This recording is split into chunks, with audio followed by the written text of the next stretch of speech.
नमस्कार दोस्तों, स्वागत है आप सभी का डीकेएमएस क्लासेस में। आज की इस वीडियो में हम करने वाले हैं क्लास 10th की सब्जेक्ट मैथ्स की बहुत ही इंपॉर्टेंट थ्योरम जो ट्राइंगल से रिलेटेड है, जिस थ्योरम का नाम है बेसिक प्रोपोर्शनलिटी थ्योरम, जिसको हम शॉर्ट में कहते हैं बीपीटी थ्योरम, और जिसका दूसरा नाम है थेल्स थ्योरम।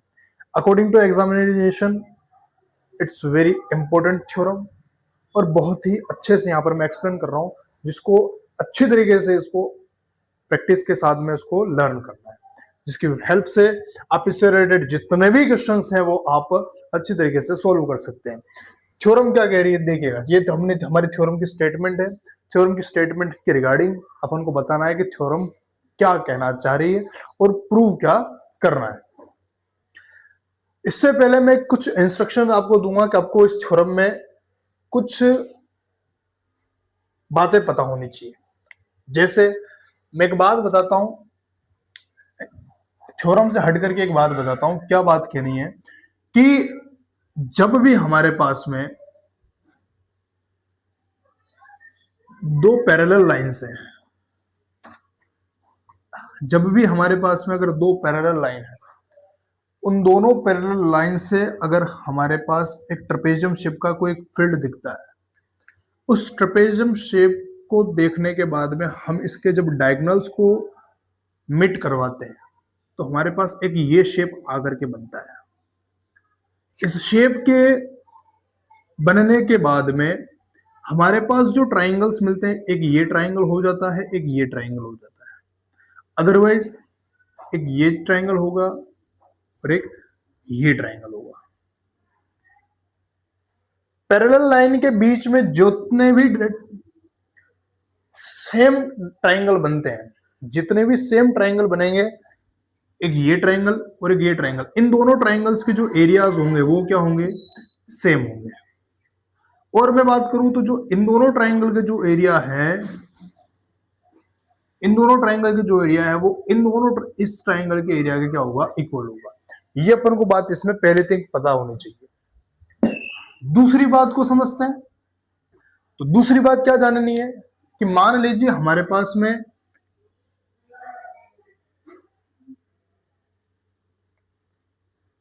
एक फिगर बना हुआ है।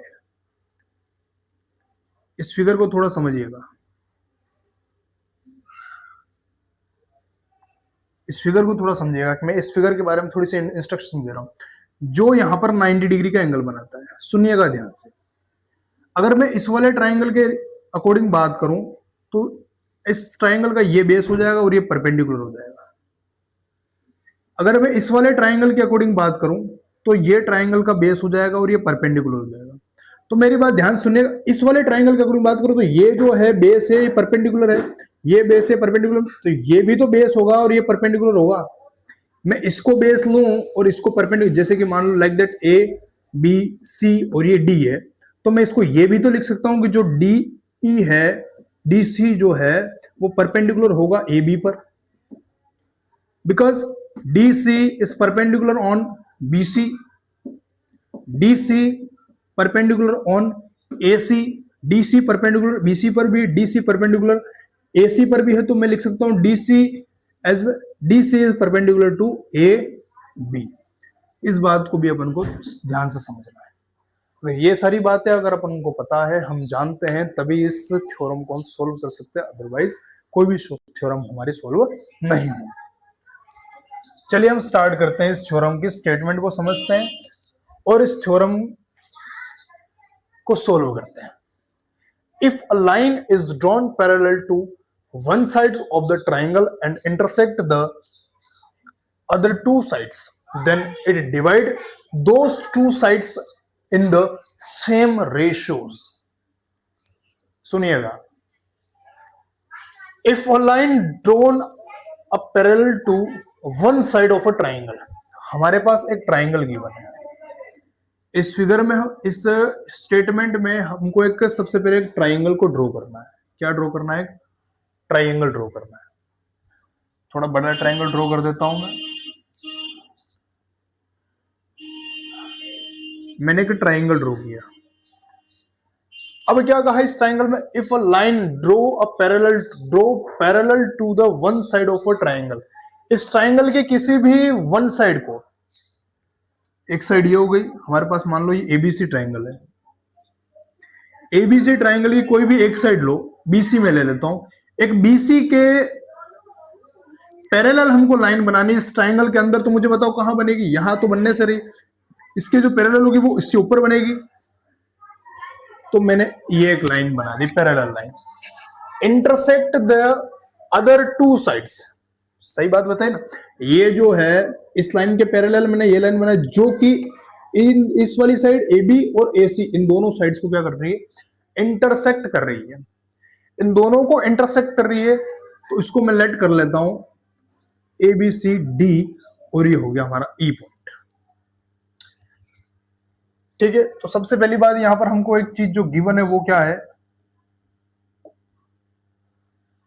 D E parallel to B C, ये जो डी ई है वो पैरेलल है बी सी के। देन अब इसके बाद क्या है, then it it divides those two sides in the same ratios. अब ये पूछा है कि ये जो लाइन पैरेलल लाइन डीई है, बीसी के जो पैरेलल है, वो जो डीई जो लाइन है वो इस साइड और इस साइड इन दोनों को सेम रेशियो में डिवाइड करे। सेम रेशियो का मतलब AD upon BD, AD upon dB is equal to AE upon EC. यानी कि फाइंड आउट क्या करना है हमको,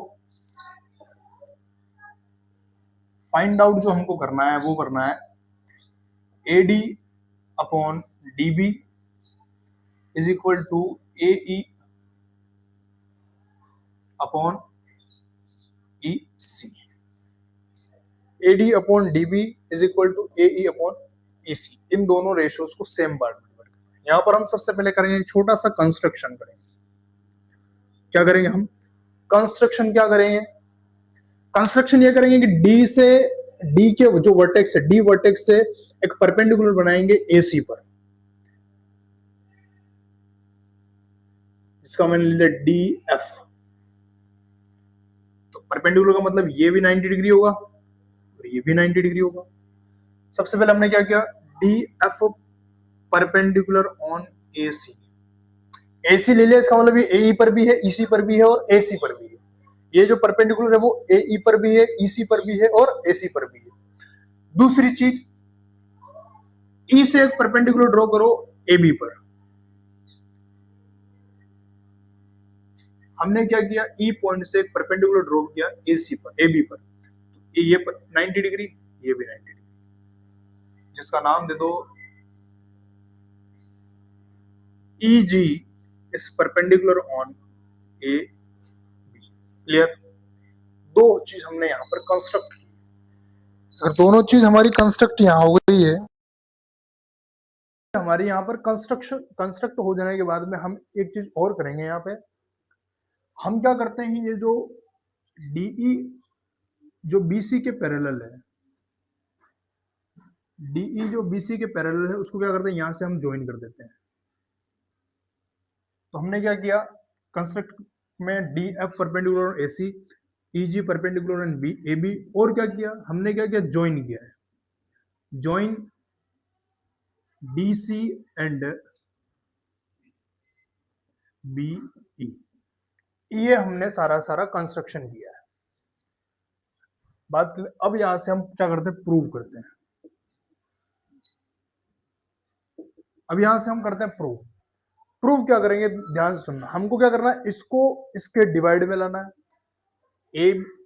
एडी और बीडी को, एडी और डीबी को डिवाइड में लाना। तो मैं क्या करता हूं, सबसे पहले मैं एरिया ऑफ ट्राइंगल लेता हूं, ए डी ई लिखता हूं मैं यहां पर, area of triangle A D E, area of triangle AD ले लिया, अपॉन में, मुझे अपॉन में चाहिए यहां पर, उसके अपॉन में मुझे किसको लेना है, डीबी को लेना है। तो डीबी के अकॉर्डिंग मेरा ट्राइंगल कौन सा होगा, ये वाला D E B.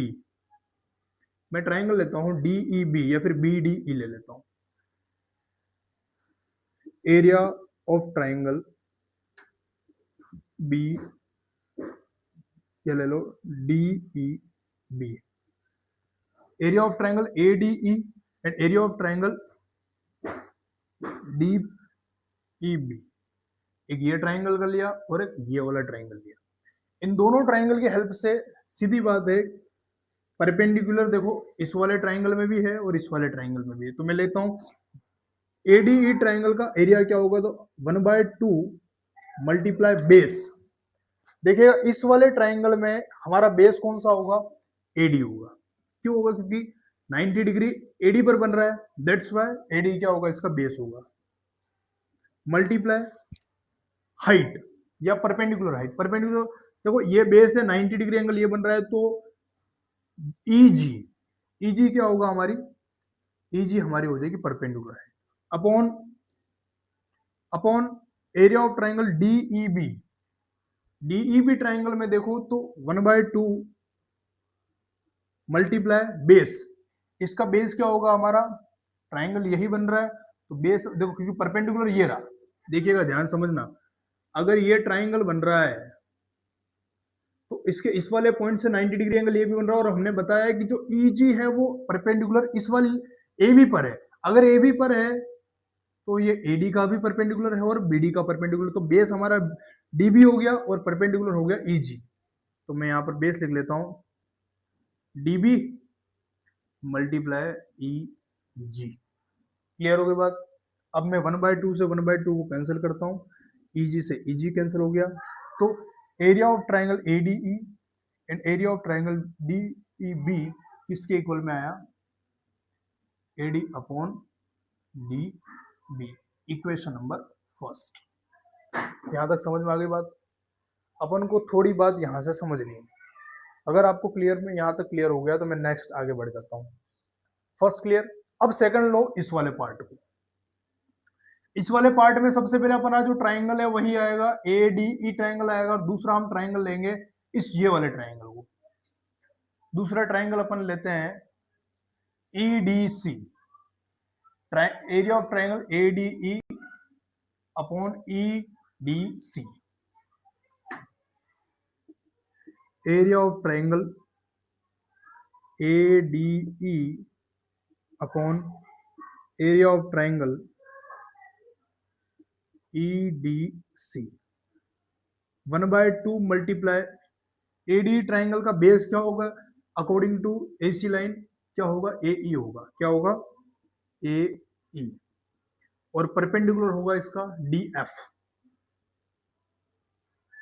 Upon 1/2 multiply base क्या होगा इसका, इसी मल्टीप्लाई इसका परपेंडिकुलर क्या होगा, देखो इसी के रिगार्डिंग अपना डीएफ क्या होगा, यहां पर भी परपेंडिकुलर बन गया। 1/2 से 1/2 कैंसिल, डीएफ से डीएफ कैंसिल, आंसर हमारा आया ए ई अपॉन में ई सी।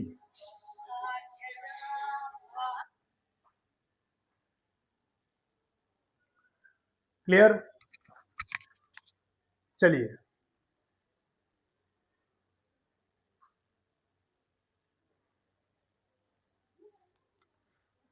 चलिए ये जो इस ट्राइंगल का एरिया है, इस ट्राइंगल के एरिया के अपोन में जाकर के ये हमारी इक्वेशन क्या बनेगी, सेकंड हो गया। अब देखिए area of triangle ADE is equal में एडी आ रहा है, और area of triangle DEB is equal में डीबी आ रहा है, और इस तरीके से ये इसका रेशो ही आ रहा है। यहां तक अपने एक बात को समझ ली।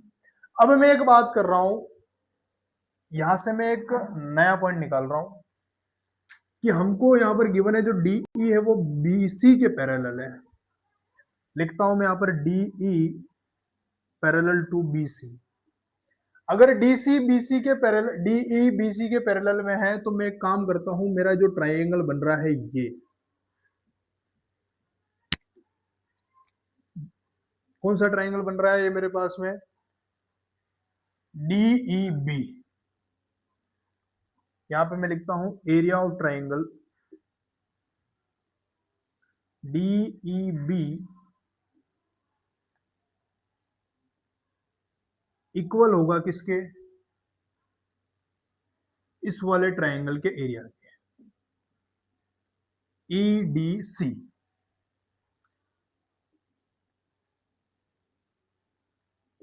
Area of triangle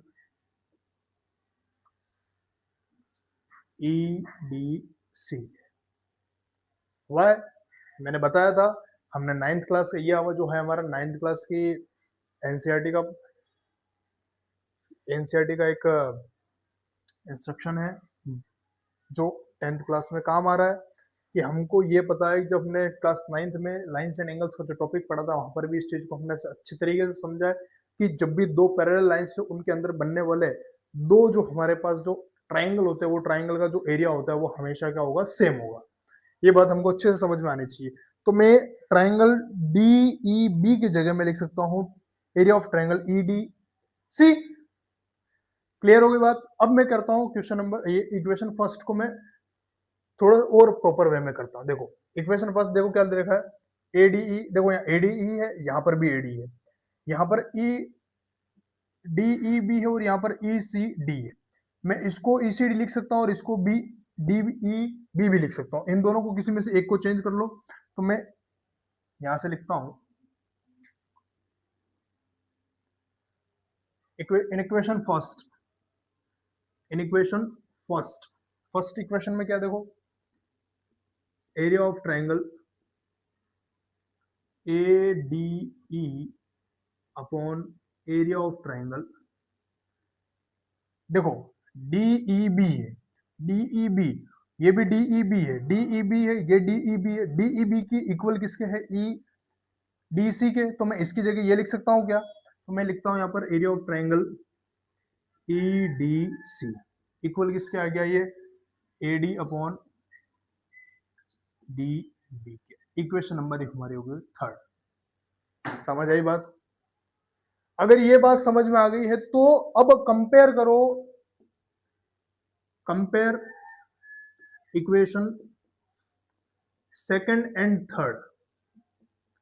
equation second और इक्वेशन थर्ड को कंपेयर करो, देखिएगा A D E upon E D C, E D C, ADE upon EDC, ADE upon EDC upon EDC. समझने की कोशिश करिएगा इस चीज को कि अगर मैं x इक्वल में 3 लिखता हूं और y इक्वल में भी 3 लिखता हूं तो इसका जो आर एच एस वाली जो टर्म है वो क्या है, सेम है। अगर आर एच एस वाली टर्म सेम है तो एल एच एस वाली टर्म भी सेम होगी, दैट्स व्हाई मैं x इक्वल में y लिख सकता हूं। और यहां पर भी सेम यही है, देखो ADE upon EDC, ADE upon EDC, ये दोनों एलएचएस वाली टर्म अगर सेम है तो दोनों की दोनों आरएचएस वाली टर्म भी सेम होगी, दैट्स व्हाई मैं लिखता हूं A D upon dB is equal to AE upon E C. और ये हमारी जो इक्वेशन होगी वो क्या होगी, प्रूव होगी, हेंस प्रूव। उम्मीद करता हूं आपको ये वीडियो अच्छी तरीके से समझ में आई होगी। अगर आपको वीडियो अच्छी लगी है, ये जो थ्योरम है वो अच्छी तरीके से उस कंसेप्ट के साथ में अगर ये क्लियर हो गया है तो अपने सभी दोस्तों के साथ में इसको शेयर करिएगा, चैनल को सब्सक्राइब करिएगा और अपना सपोर्ट हमेशा बनाए रखिएगा। Thank you. राधे राधे।